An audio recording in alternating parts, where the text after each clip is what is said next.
আপনি যদি মহাদেবের ভক্ত হয়ে থাকেন তাহলে এই ভিডিওটি আপনার জন্য। সোমবার দেবাদিদেব মহাদেবের দিন। এই দিন শিবের পুজো ও শিবের 11টি রুদ্রের নাম স্মরণ করেন তাহলে মনের সকল ইচ্ছা পূরণ হয়ে থাকে। জীবনে কোনো দিনও আর আপনাকে পেছনে ফিরে তাকাতে হবে না, কারণ এই 11টি নামের প্রভাবে মনের সমস্ত বিভ্রান্তি এবং অস্পষ্টতা দূর হবে। একাগ্রচিত্তে নিয়মিত এই রুদ্র নাম জপ করলে সব ধরনের ভয় ও চাপ কাটিয়ে ওঠা সম্ভব।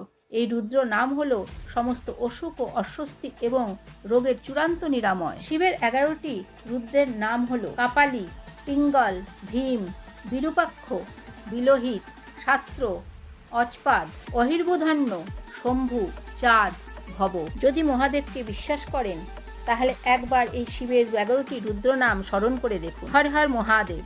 এমনি আরও ভিডিও পেতে ভক্তি দর্শন চ্যানেলটিকে সাবস্ক্রাইব করে সঙ্গে থাকুন। আপনি যদি মহাদেবের ভক্ত হয়ে